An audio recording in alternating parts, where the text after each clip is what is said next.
All right, welcome everyone to this episode of Monetizing Your Mental Capital. I'm your host, Will Christensen, and I have Matt Snyder here. Welcome, Matt. Thanks for joining us. Happy to be here. Excited to have the conversation with you, Will. Hey, Matt and I met just a couple of weeks ago, Aaron Conant, and that's, you want to talk about monetizing mental capital. That dude monetizes social Yes. capital Yes. in ways that I'm blown away by how well he does connecting people and helping them find good solutions and all of the above. Matt was just asking me, I switched up my background here so you can see, and if you're listening to this in the podcast version, flip over to the Seller Labs YouTube channel and you'll be able to see this.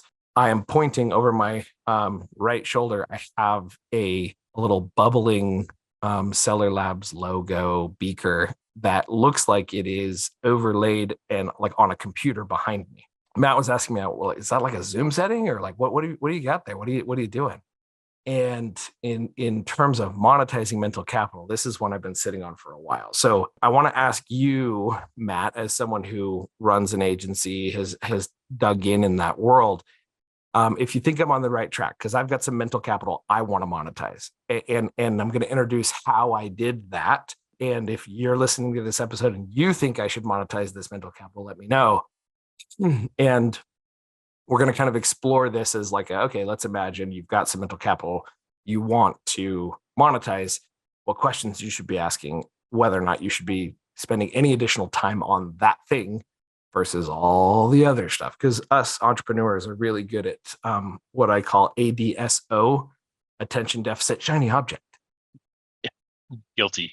And I actually have ADHD, so that is not a rap. Like I can say that because I have it. But so here's the idea that I have, and I'm curious what questions you would ask if you were going to monetize something like this. I have a problem. Hi, my name's Will. I have a problem. I have not been clean in 6 months from this problem of my tools addiction. I am addicted to online tools and clicking and trying out all of the different things, and it's rampant. I found a tool called It's literally called MMHMM. And this tool is flipping cool because, and I apologize if you're listening to this episode, we're gonna have to put like a big, I'm gonna have to take this voice clip and put it at the beginning. Just a heads up, if you're listening to this episode, there's gonna be a lot of visual stuff that you're gonna be like, what is he talking about? But gives me the ability to do quick things like that. Oh, wow. Where I can be That's like, amazing. boom, now I'm in the boardroom of Seller Labs. And you can see I kind of flipped it over there. So you heard Matt's reaction. If you're listening, I flipped from being in what looked like an office with a little beaker in the background on a computer over to a boardroom. And it looks pretty solid. Like it looks semi-realistic. We'll put it that way. Actually, I'm curious, Matt. Does it look okay? Does it look It semi-realistic? it looks great. Like very realistic. And it does a good job. Like, sometimes like these virtual back screens, like, right, like you're cut out. It gets a little blurred, those blurred lines, and you actually have like a really solid visualization, like formed with the background. Looks great. Yeah. So is half of the trick. The other trick is an Elgato face cam with a rock like so I wanted to figure out how I could write off a really wicked gaming card, because I mean, why not figure out how to get your business to buy you a gaming computer? And I found Elgato face cam because I was just doing Elgato face cam because I liked how clear and sharp it was. They're the same people that make the Stream Deck, which is like if we're talking about hacks, this thing's awesome. It sits on your desk. It's got 3 buttons down and 5 across the top, and it'll let you program any button. You can like change the LED but behind the button and have shortcuts. So outside of your keyboard, you can have this little thing where you flip back and forth, and I can change like all my audio inputs with it. And I have little, all sorts of little shortcuts that I use. You're a little producer right there as you're I'm, recording. I'm a little Yeah. out there from that perspective. But the reason I bring up all of this is I want to monetize this mental capital. Like my mental capital here is I am addicted to playing with, finding, creating, connecting new tools together to find an optimal result. So in this situation, I connected Elgato Facecam, and it's actually doing a virtual green screen behind me. And then I use the to actually key into that green screen because green screen is actually not that great, but the Elgato Facecam's green screen is amazing. That thing, like, there's not a green screen behind me. It is a like a bookshelf and some other random stuff just for kicks and giggles to show you guys. That's what the background looks like back there, The and you can Thor see, hammer. You get the yeah, Thor hammer back there. I've got a Thor hammer back there, but it's even like cutting off a piece of it. So like that's my background normally, right? And I can adjust that when I turn on the green screen, and boom, I'm in the middle of the Seller Labs boardroom. And so I just wanted to figure out a way that I could kind of play with these different technologies to create my own virtual background and start to mess around with different things. This one's one of my favorites. If you're listening, I'll describe what's happening. This is how I eat lunch without anyone knowing that I'm eating lunch. What Matt is seeing is a looped recording of myself where I am nodding and smiling. Agreeing. Yes. Yes, I'm Great. agreeing with whatever said, which is kind of dangerous because they could be saying things that I'm like, oh my gosh, I don't agree with that. But I've got that's basically the control I have over what's coming through my camera. So if you're ever wondering, like, am I actually seeing what's on the other side of that? The answer could be no, because technology is to the point now where, the random layman can go adjust what's. Especially when I'm sure your schedules are like mine some days where I'm going straight from 9 a.m. to 3 p.m. Like I got to find some time to eat in here. And so I've done put myself on mute, take myself off camera, but that's a much better solution than just trying to hide it. Yeah. So I flip it on, and it only works when I actually have 3 different versions of it. So I've got, the Seller Labs nodding guy, then I've got the blue shirt nodding guy, and I've got the red shirt nodding guy. And as long as don't as long as I don't mess around deep with thinker mode there. Yeah, so the red shirt guy, he's very much so a deep thinker. But yeah, if you're listening to this, I apologize. You got to go. You're gonna have to go to the YouTube channel because it'll make sense once you see it. But basically, I have started to push the limits of technology that's around me to kind of connect those dots. So I think there's a possibility for me to monetize that mental capital by creating a YouTube channel or something where I go find the best of the best. I spend like 3 to 4 hours every week hunting down tools. Right now I'm spending like 30 minutes hunting down tools, and these are the tools that I'm finding. I can only imagine how much better I'd get if I would actually put some more time into it. And then the output of that would be a short video describing, here's the tools that have survived the gauntlet. Like I've now used this for 3 weeks and I am paying for it. And here's so each week I would record a video highlighting one tool that I've continued to use after using it for 6 weeks, and then highlighting stopped using because, stopped using because, stopped using because, stopped using because. I think people would pay something to be on that tools list because they don't want to go mess around with tools. Nobody likes that. So I think I have something that other people don't like. Matt, as an expert in monetizing mental capital, what question should I be asking myself before putting any effort into monetizing this mental capital? I actually really like this tool. And I'm like you, I love exploring new tools and testing things out and seeing how can I apply this or what can I learn. But I think why I like this specifically is we're all on Zoom calls all the time, right? We're always on these virtual calls and meetings now. People always ask me, so like you were talking about yours, mine is the background here is I have Mavs jersey hanging up behind me. And a lot of people think, well, Matt's just a big sports fan, but it's kind of part of my story. It's part of what I share with people. Of I actually got my start working for the Dallas Mavericks, and it's like creates this nice little like story that I get to tell and kind of walks through my experiences and things like that. So I think like your presentation can lead a lot into your engagement, whether that be with clients or with staff or whoever it is.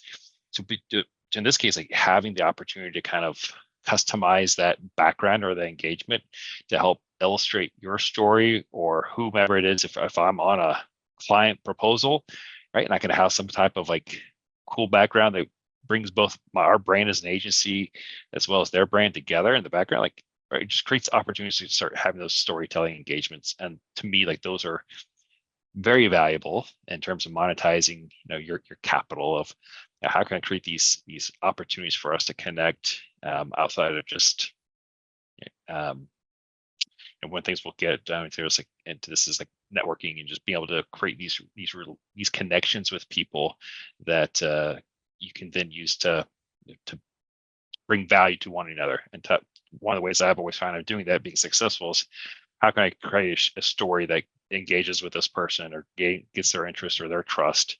Right? And so if I can use my environment, in this case, my story about the Mavs and how Mark Cuban and his engagement, right?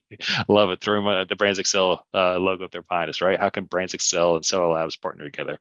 Right? Well, Just it creates these you said visualizations. like how can Yeah. I, so what if you're obviously if you're listening, you didn't see me do that, but I went and grabbed the Brands Excel logo, and now it looks like it's superimposed on my back wall. And that the craziest part about it is how good that dang background is. You Looks see it really like good. I can go over the top of it, and it really looks like it's on that back Yeah. wall. We've been like, actually, my son and we just rent some office space together, and we were talking about like, okay, we want to like do this really cool like back wall visualization for our calls, and now you got to make completely rethinking about this. So like, do we have to think of like the customizations, these back walls with our logo or different things, kind of incorporated it to kind of tell this full story about who we are and how we got here. So I have to go check out. I think you might have to go. Your office is now going to be a very putrid color of green, and all of the walls are going to be that color because everything's going to be superimposed. Uh, It's actually been fascinating to like dig into this a little bit better because we really are getting to a point where technology, like the green screen movie effects kind of technology, is much more accessible to the average consumer to upscale their presentation. So, how important do you feel like presentation, like what we're talking about now, like the logo I threw up in the back there, and those different pieces? How important do you feel like that is in the journey of monetizing mental capital? I mean, as you're just sharing this, I just had this thought came to mind. Is like attending a webinars. I do a lot of different webinars or co-events where we're talking about our specific expertise in this. I mean, yeah, great to have my Brands Excel logo, but in this case, if I'm also partnering with Cell Labs to offer this type of solution or another service provider to offer this type of solution, I can throw their logos up behind me as well too. And as I'm talking about that service, I have those logos right behind me, maybe even a little, kind of throw up a QR code that leads directly into it. Like, also, I just made it much easier for whoever it is that I'm engaging with to, one, not only just make the brand connections around Brands Excel, Seller Labs, but also be able to click right there and get straight to my slide deck or whatever I'm going to share with them. That's where my head instantly went here. Is that Allison and I have a lot more customization and opportunities to make those connections with whoever it is that I'm speaking to. So you would say, okay, so imagining that I'm a seller. So let's ask the first question I usually ask, since we got a little distracted here with my crazy This tool fun idea toy, here. I love it. Going back to the first question I usually ask, Matt, why would a seller who might be interested in diversifying his portfolio and digging into this world of monetizing mental capital, why would that seller be interested in hearing from you? Like, what do you know about monetizing mental capital that maybe somebody else doesn't? Great question. And it's been a fun journey for me to go through this, especially these last several months, even last year. I spent a long time on the brand side, even spent some time working for Amazon. So I've been kind of in the e-commerce space for about 16 years, and most of that I had a little bit, a period of time where I was entrepreneur, kind of going on my own and testing out the waters of entrepreneurship. But most of the time I have spent either kind of working for a brand or for a business. And it's as you kind of stay in that environment, you can get used to the comfortability of having that, this kind of secure job. But at the same time, what I've also recognized is through these opportunities is I've been able to, or I've benefited from being in a position with a company who was acquired by Amazon, a company who was one of the fastest growing D2C brands at the time, where it put me in a position to learn a lot of great skills, as well as the position to kind of build my own type of personal brand. And really was here just in the last, again, past year, where I kind of had this epiphany of like, as just talk with other brands, you make these assumptions of like, they seem really successful, they must know how this all works, or have it all figured out. But in talking with other brands and other sellers in this space, so many things that I had acquired or gained experience from, where they were self-challenging with this, and being able to just have a conversation with them of, well, here's how I've kind of approached this before. I realized like, wow, there actually, it's a lot that I have to give here. And that, just because so and so seems like they have it all put together, or they know everything, that, we all have different experience, we all have different strengths, challenges, things like that. And I found that just being able to, where I was able to kind of monetize this, is just being able to go out, position myself. I'm not an expert in all things, but here's where I've had the opportunity to really have some unique skill sets. For one of those examples around Seller Fulfill Prime, it's a work for for a company who operated this way for the last 7 years. The program was kind of dead for all intents and purposes by Amazon, and now Amazon's kind of revitalizing it. Now all of a sudden you've got a lot of sellers who are interested in it, and not a whole lot of sellers who have experience with it. So I find myself in this position like, wait a second, like it's not very exciting topic to talk about, but I know a lot about it. And now all of a sudden there's a lot of sellers who are very interested in this. How do I kind of take what I know in my head and be able to put this into a process and a framework that makes it easy for others to digest, and also be able to implement? So I think it's go ahead. So looking at so I think there's two opportunities here that we've now thrown out. One, this tools automation thing that I threw out, like I'm going to tell people about these new tools, and I'm like, man, is there a way to monetize that mental capital? Like I'm on the cutting edge of some of these new tools that are out there, presentation, all of that. And then I think you've got an interesting opportunity here where you're like, well, as a seller, I spent a lot of time understanding how Seller Fulfilled Prime worked, and it kind of went the wayside. Nobody really cares that much anymore, and all of a sudden now, it's popping up as an opportunity again. So we have two different opportunities here. Yeah. That we're kind of trying to say, okay, is this opportunity worth pursuing? And I think that's the goal of the episode today, I think, is to come up with maybe 5 to 10 questions that we should be asking ourselves. We'll run both of these opportunities through it to decide whether or not are these worth pursuing in the monetization of mental cap. I mean, because Matt, let's be honest, we are limited in our bandwidth, right? If there's one thing we lack, it's unlimited time. Absolutely. And so I think coming up with some rubric questions, and I'm curious, I mean, what are the biggest services would you say that you guys offer as an agency right now? Our primary is going to be around brand management. So what we kind of position ourselves at, and again, thinking about monetizing capital, why I kind of led myself into Brands Excel. Again, going back to my time on the brand side, coming from a D2C start, growing into becoming an Amazon brand. A lot of other D2C brands kind of saw the success that we had at Veridesk, and they would reach out to me of, Matt, we're interested. We hear all the pains of selling on Amazon. Here's our concerns of selling on Amazon. Help us understand how should we better think about these opportunities, or the opportunity costs of selling on Amazon. And then after like 2 or 3 conversations, like, okay, well, wait a second, like there's definitely demand here. There's definitely some type of service. So in my head, I'm thinking there's so many different agencies out here. There's tons of consultants. This has to be a saturated market. What I found is I had a unique perspective or service to provide here, where it was, I have been kind of on this brand executive position where, yes, I had to deal with Amazon Media, and yes, I had to think about Amazon product pages, but I also had to think about creating a revenue plan, thinking through with my operations team, how are we going to manage this third-party logistics company, working with our customer service team, like all these different other business operations. And that was something where I found this miss in the market. And so the way I kind of further vetted this out initially was, I'm just gonna go talk to 2 or 3 other D2C brands who I know aren't selling on Amazon. And let me just ask them, like, why are you not selling on Amazon? What has kept you from doing this? And what would it take to get you guys, to sell on Amazon? And generally we're scared of brand cannibalization. We Yeah. don't have the resources internally to know how to like operate Seller Central, Yep. and it's do we have the what's the capital going to be and what's the return going to be? So took my opportunity, my kind of skill sets I had taken from being the executive at Bear Desk, sat down with them, kind of walked them through these different So tiers. And Matt, okay, I'm going hold too on. far So ahead, no, aren't no, I? this is good. This is good.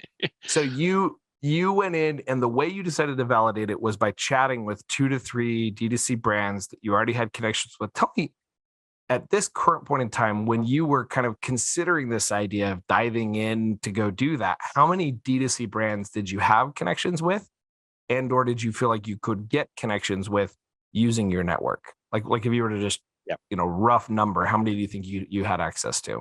I mean, in terms where I had like a good close relationship, we talked on maybe a recurring basis, maybe 3 or 4. Beyond that, probably second degree of separation, several more, but enough where I could go to somebody who knew I worked at another brand. It kind of also was a little bit softer opening to go into to reach out to somebody. Now we've talked a little bit about Startup Fulfill Prime, very similar type of approach. I did a couple posts on LinkedIn. I reached out to a couple of friends who were in this who sold on Amazon. Hey, would you have interest in just exploring what this looked like?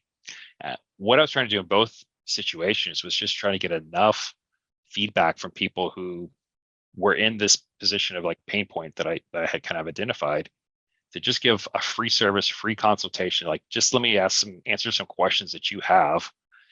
And from those responses, determine like, can I put a solution that fits the pain points that these sellers are experiencing? Got it. So you had essentially a focus group of 3 to 4 that you could kind of test this out on, and you went through those 3 to 4 to see, can I actually, like were you actually to the point where you were like, I'm going to like actually like build them, like I'm actually going to try to do this? Or was it like just a blind test, more of like a, would you be willing to do this if I created a service? So I was kind of the testing the theory here. Is there a market fit here? And then if they said yes, I was gonna have to quickly scramble to put together the right resources to actually provide the management and be able to build them. And it's funny, like the first brand we kind of worked with here on the Brands Excel side, the first person said yes. And smaller brand, they were really just getting started. I knew it was going to be a huge effort, but needed resources to help myself. So with this was, so I still had a full-time job. So I recruited my wife, I recruited my son. I was like, guess what? You're gonna learn Amazon. I'm gonna teach you, my wife Trish, I'm gonna teach you how to do merchandising, catalog, and Kenton, I'm gonna teach you how to do advertising. And so with that, I knew that I couldn't have done that if I went to a brand that was going to potentially be, several $1 million on Amazon, but a brand who is, look, if we could get them to do a couple $1,000s a month, they'd be ecstatic. And I had a team in this case, kind of, we always hear like MVP, so minimal viable product. I was able to kind of put that in place to at least give me a test here. Like, is there something here that I found? And if so, then how can I start building out a more refined service and process around this?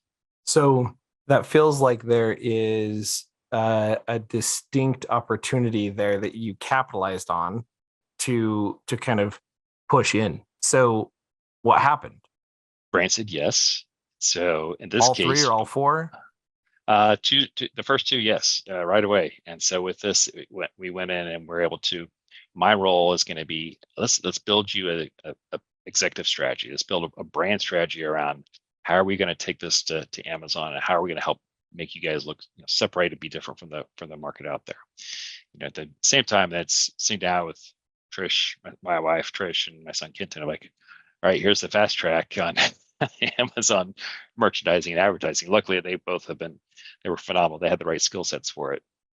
But from that, we were able to get 2 brands under contract, and both having great success. That then proved to me that, one, like, if they just would have gone to a typical agency and just thrown their products up there and threw some marketing dollars behind it, it would not have worked. But what in this case, us being able to kind of work with them, because their operations were a mess.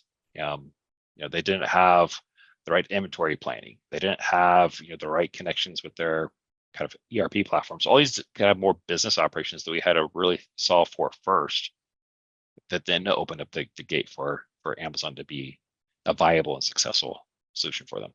So, okay, applying that principle, the validation principle, to our current two ideas that we're running through the validation gauntlet. We're going to call it like the monetizing of mental capital gauntlet. So your new idea that you're like, oh, seller fulfilled prime.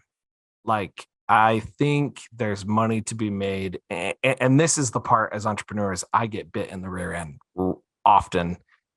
The new thing is way sexier, way more fun than the old thing, right? Yep. It's way more interesting to lock that in, move it forward, get things connected. Like way more interesting to go attack a new idea than it is to make the old one sing.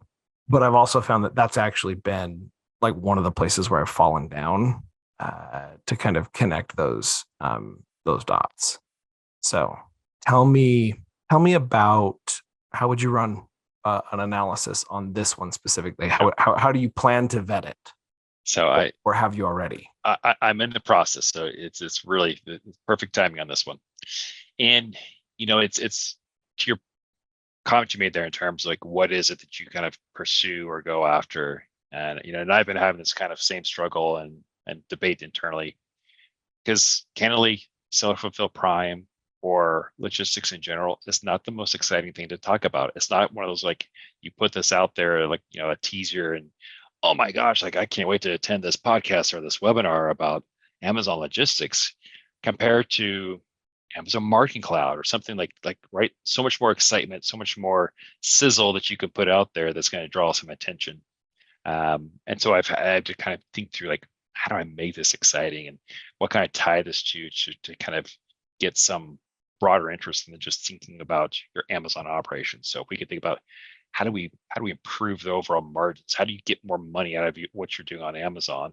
And if that's definitely attention grabbing, and if I can use self-fulfilled prime as a way to show that we can make your business more profitable on Amazon. Now that's a little bit more enticing to talk about.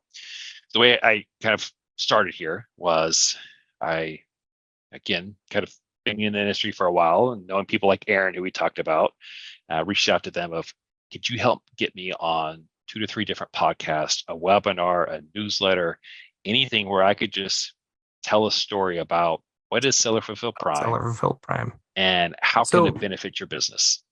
Okay, Matt. So this is interesting. In the last instance, and I'm going to feel really bad if I talk you out of your really sexy idea here live on a podcast, but maybe I'll save you lots of time and headache. Yeah, and same to you if you talk me out of my idea. But my thought here is, it doesn't feel like it's the same market. Seller Fulfilled Prime feels like this is active brands that are already out there that may either already have an agency or never wanted an agency, or maybe want an agency in the future. Like that's a pain. That pain is a very different pain from the one you just described, having all of that success with and connecting all of those different dots.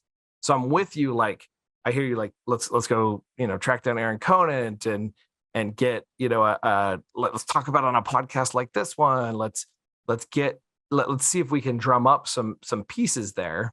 Feels like a different market for me. What do you feel like you have?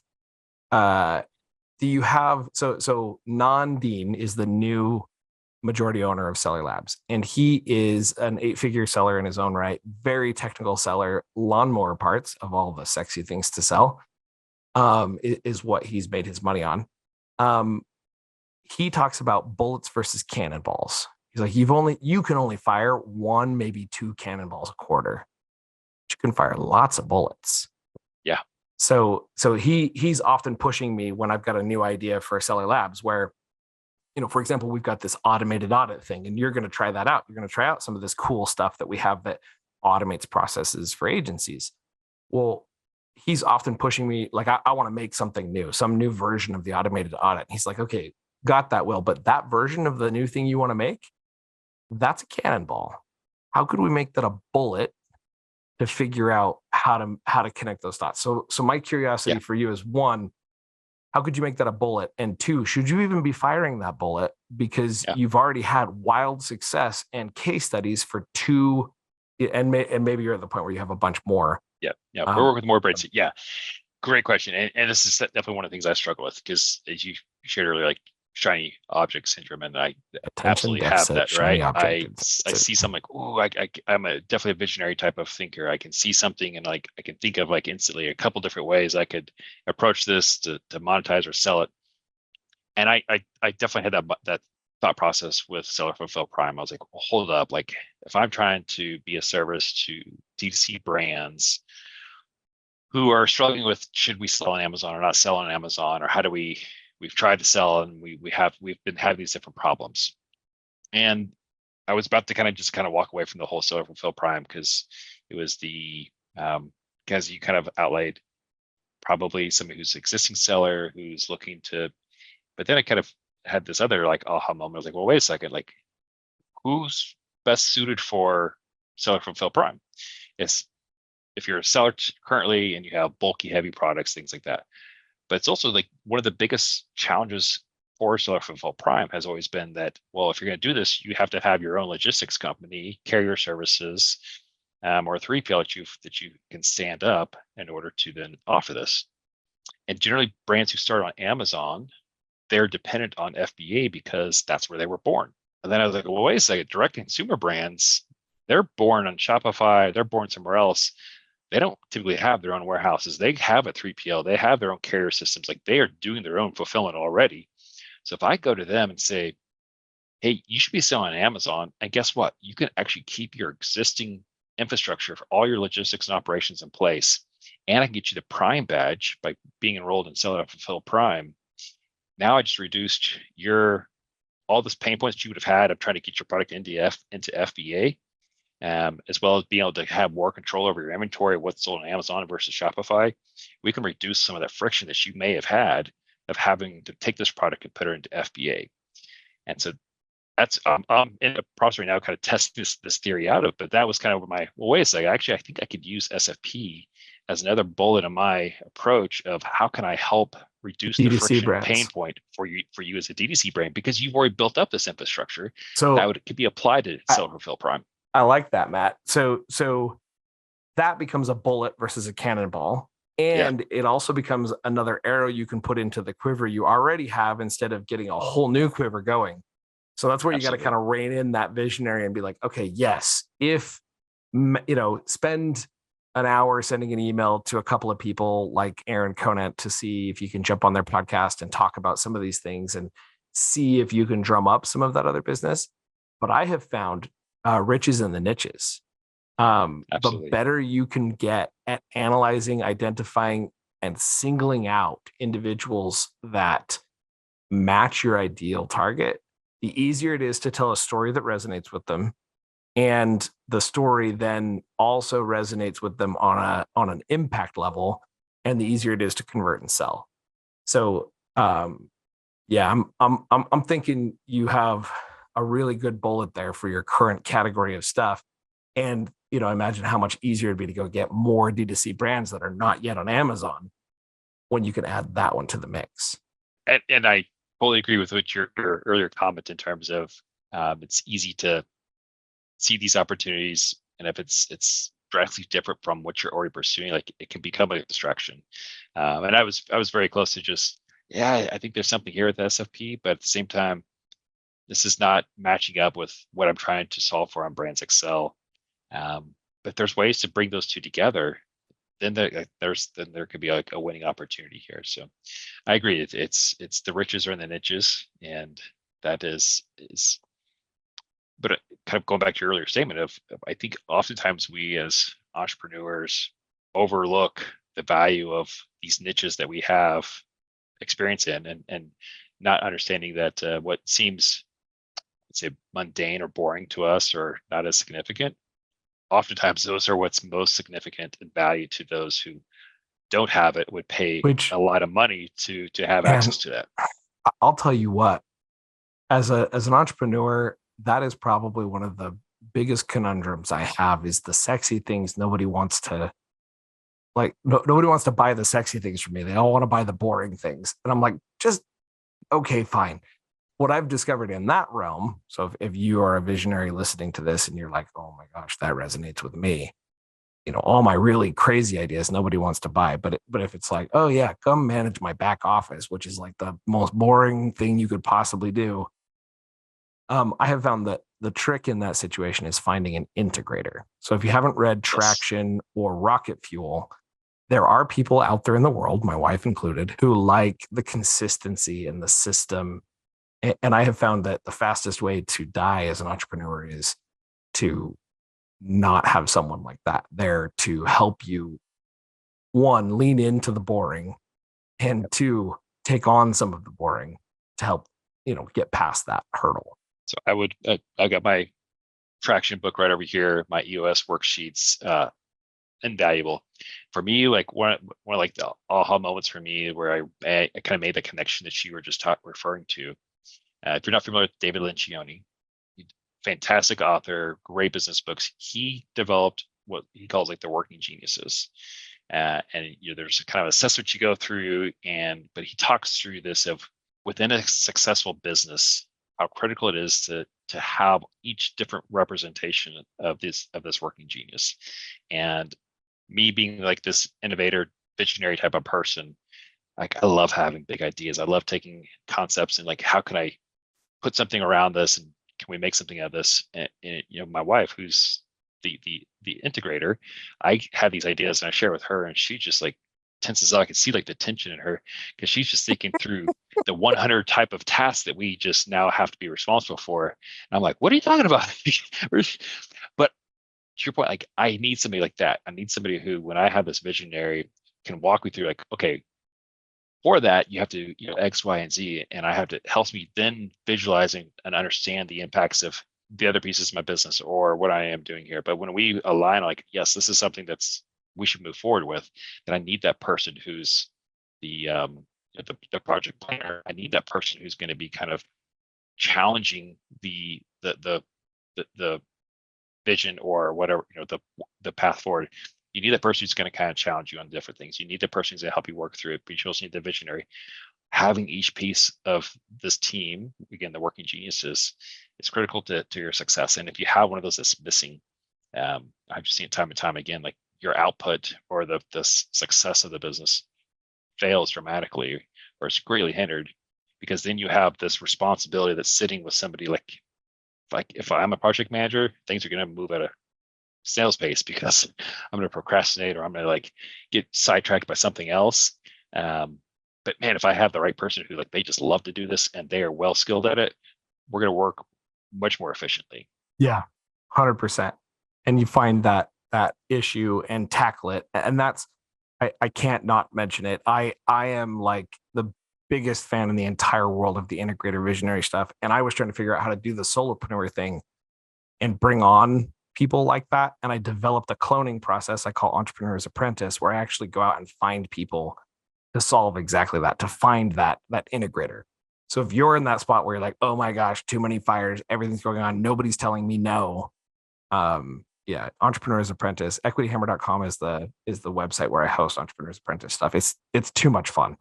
And I love pairing entrepreneurs with young entrepreneurs and helping them grow and kind of connect those different dots. So I had to mention it because I mean we talked a little bit about this challenge of, okay, I've got this new idea because I'm in that same boat with my where I have a YouTube channel called Automation Hunter, and I've been trying to figure out how to monetize it. It has not gone anywhere yet, and that's been one of my ideas to like the tool gathering idea. I think what we've just discovered is the question we should be asking ourselves is this shiny? Is this new idea shiny? And if the answer is yes, I think you need to ask yourself a series of questions around revenue. Is this a totally separate audience from the audience I'm currently selling to? If the answer is yes, you need to ask yourself the next question, like, how easy will it be on a scale of 1 to 10 for me to capture this new audience? And if it's, let's say 10's extremely difficult, 1 is easy as pie. If it's anywhere above a 5, even above a 4, you probably need to reconsider, digging into that because you already have an audience that's working somewhere. And then the next thing I think I would say is, Of course, well, us innovators, we always scale it as like a 3, like, oh, this is gonna be really easy. This oh yeah, I got this. Well, that's why you need yeah. that's where you need that second voice, Yes. that innovator, The excuse me, reality. integrator, the reality check to be like, oh yeah, that's Yeah. actually not. And then I would say the next question I would ask is, if it's not your current audience and it's also like above a 5, can my current audience benefit from this? And is there an easy way to test it? Kind of going back Yeah. to your category of stuff. So if I were to apply that to my tool hunter thinger, does my current audience that I work with on a regular basis, would they be interested in this? And I would say, yeah. No, I would say they would be interested. So that kind of mitigates that one. But I think the next question that I have to ask myself is, how do I charge for it? Or what's the fastest way I could get to somebody actually handing me over $1 for the expertise there? So for you, let's apply that to your seller fulfilled prime stuff. What are you planning to do with this seller fulfilled prime stuff for the D2C brands you're currently working with in the bullet form to get that first dollar? Right now, I'm kind of approaching 2 ways. So on the one is if I can work with some of my current brands I'm working with right now already, who have been using FBA as their solution for, their D2C. They have their own retail site. They're selling in retail stores in some cases, but we launched them on Amazon using FBA. So now we're going back to those brands, and I'm working with our 3PL partners. We're running cost analysis to say, can we reduce your costs from what is FBA today to SFP? And we're still the kind of tail end of this testing, but we're finding, yeah, actually we can. We can get your costs down from 19% of your revenue down to about 11% of revenue. So if we can get this pushed across the finish line, well, now I have a really strong case study that when I'm going to my prospective clients and saying, hey, here's a brand we've been working with. One, we've done a phenomenal job for them on their advertising and media. We've helped them grow their business. We've doubled their business in the last year. Now we're helping them think through, now that we have this success on Amazon, how do we optimize their business for margins and their P&L? We helped them work this cost analysis of FBA versus seller fulfilled prime and found that this way is actually cheaper. You guys are well positioned for this as well. So as we're thinking about, is Amazon the right solution for you or opportunity? We can come up, present this with you, and show a much greater value for our agency versus a competing agency who, yeah, maybe we're going to compete well on or evenly on media services. We're going to compete evenly on account management. But if I have this now in my service that I can bring to the table that the other agencies can't bring, now all of a sudden I have something that kind of separates me from the rest of those. And just like we're talking on Amazon, right? You can go look at the thousands of garlic presses, but it's like, how do you make something that's unique benefit and solving a pain point for a customer that somebody else isn't? Again, riches are in the niches. So finding some niche service in this case that I can bring to the table that brings an added value that my competing agencies can't offer. So interesting. So from that standpoint, you're running an initial cost analysis with those guys, and you're then taking that over. So how do you fire a bullet to like test that out with your current clientele? So if we get this one kind of pushed through, right, we're going to write an amazing case story of not only have we doubled sales for this new brand, but we've actually been able to reduce their operating expenses by X percentage and put this much more margin dollars or profits into their wallets at the end of each month. Now I have a more exciting story than just, hey, have you heard about Seller Fulfilled Prime? It's an alternative prime service than FBA. To now I have a real life story of not only have we improved their control of their inventory and their expensive, but we have added significant profit dollars into their accounts that they can use those now to go out and continue to build their brand, whether it be on Amazon or on the Shopify business. That's a very compelling story to a D2C owner who's already approaching Amazon with trepidation of the cost of it, the control of it, and what's it going to do to my business on the Shopify business. So if I can now have this example and position it as here's ways that brands excel, looks at Amazon differently, and finds ways, unique ways to offset these risks or concerns and ultimately bring you more value that you can choose to invest back into Amazon or choose to invest that back into your own Shopify business. What other questions do you think an Amazon seller or an individual looking to monetize mental capital, what other questions do you think they should be asking themselves before diving in and firing bullets or cannonballs? Yeah, I think sit down and just kind of work through, write out like what are the kind of unique, say unique, but just what are the things that you are doing on a consistent basis.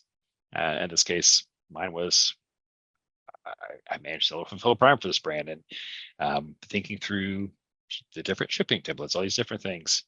Or in this case, like your example, you just love to tinker around and like test different things. What are the things that you enjoy doing? And what are the things that you find yourself doing frequently? And then just find 2 or 3 of those and go start asking some questions around your network or LinkedIn or whomever. Like, hey, do you like doing this? Back to the working geniuses. What we enjoy doing, others don't like to enjoy doing. So they're like, oh man, I hate going out and testing all these new tools out there because the time, I don't know how to do it.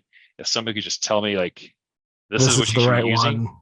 and here's why, like, that would alleviate so much pain for me. In your mind, you're looking at this like, this is just fun for me. This is just what I do to like pass some time. But for other people, they hate spending that time. So sitting down and kind of writing out what are the things I enjoy doing, what do I find myself spending time. If I had more time to push to spend more time doing this, that would be satisfying. And if once you kind of discover what those are, I think you'd be shocked at how other people would be willing to pay to have somebody help them with that type of service. And Interesting. it's Interesting. funny, like when this kind of all hit me in terms of I tell my kids all the time, like you can make money doing anything, selling anything. You mentioned lawnmower parts. When I was at the Dallas Mavericks, I was in season ticket sales, and I remember one of my clients who had these amazing floor seats and drove this incredible car. It's like, God, like what does this guy do for a living? He manufactured and sold pallets. And that's what I was like, if you can live this lifestyle selling pallets, and you can make money doing just about anything. So that's, again, I think we sell ourselves short so often of thinking that we has to be this elaborate business or grand idea to be successful and monetize. And reality is so many of these simple things that we enjoy doing can be monetized if we find ways to position it and solve the pain points for somebody who does not enjoy doing what it is that you find enjoyable. Interesting. Very interesting. Okay, so the only other piece of advice I want to toss out there as we wrap up this episode, and Matt, we did not follow my questions at all, so we're gonna have It's you all on for right. another episode where we actually follow our normal set of questions, because I do want to hear the next set of questions that we'll ask you on our next episode we'll do together is more about your journey in getting to where you have gotten today, and a little bit of how you got there, which I think would be a fascinating follow-up episode to this one. But the last thing I want to toss out there is, how do you make sure you don't get false positives? Meaning someone who says, oh yeah, I totally buy that. And then when you come back and you're like, okay, cool, here's the sign-up page, here's where you put your credit card in, they freeze. What do you do in that situation? I think I'm kind of experiencing a little bit of that here. We were talking about that self-fulfill prime, so I'll kind of stick on this. And as I shared, I can. My initial approach was more of, is this something I can offer to sellers? And that was kind of my initial approach. That I kind of put some information out there, some LinkedIn posts, did some webinars, had this free like comprehensive guide and a questionnaire. And how many responses I've got? 0. So that was like, man, that's when I was like, this probably isn't worth my kind of my time here. That's where I also kind of had the thought of like, well, wait a second, like I made the connection with D2C and kind of it made me kind of make my pivot here in terms of how can I leverage the service. But I think in terms of having the MVP idea up front of how can I, what if I want to pursue this, what is a really easy way within less than 5 people in my network that I can go to, and I can share what does the solution look like, what is it solving, how am I going to offer it. And Mm-hmm. if they don't get that, if I can't sell them, these 5 people who are close to my network and understand me and my business, if I can't sell them, then I probably shouldn't go further than that. If I can sell 2 or 3 of them, okay, well then let's take this a little further. But we, again, having some defined, I'll say goals or expectations that we can use to measure these MVPs before you get too far down the road. And I've talked to too many sellers who think they have the next greatest product and they've put everything into it, and when they get to me, and I'm like, "And you missed a lot of no signals along the way. How did you get this far without somebody telling you you've overinvested?" Yeah. Um, And I've found that the fastest way to get a no is to ask for money. right. So until you ask for money, people are all about, oh my gosh, you're so cool. This is so awesome. Wow. Like it's really about egos and like, prop you up, that kind of thing. But the moment I turn around and say, you know what, thank you so much for the compliment in your interest. I'm actually taking down credit cards right now. So that as soon as the product's ready, we'll just charge it and ship it to you. Or we'll just, or we'll charge you and start the process. And if they won't give you the credit card, your product doesn't exist. Yep. Like you do not have something there. So love what you said. Like if you can't close 2 to 3 people, but Yep. a good way, even if you're not at that close stage, is, well, let me just collect your credit card. I'll put it, and Stripe will let you do this basically for free. By the way, you can set up a Stripe account. I have multiple Stripe accounts. One's associated with my personal social security number, so it's like postal associated with me as a sole proprietor. And I can collect all the credit cards I could possibly want, and they're all stored in a PCI compliant, database. And and with that credit card, I actually could charge them. Now they could dispute the credit card charge, right?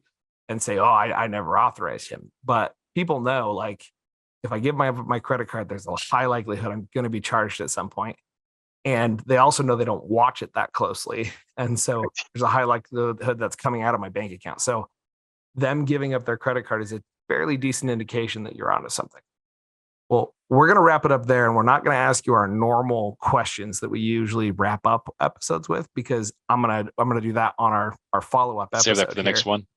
Okay. Matt, it has been a pleasure. I think we explored some very interesting ways to vet and consider how to vet new ideas, and hopefully that's helpful for some of these guys that are diving in on new ideas every day. Well, Will, thanks for the time. I enjoyed the conversation as well, and looking forward to the next round. Beautiful. Over and out for this episode of Monetizing Your Mental Capital.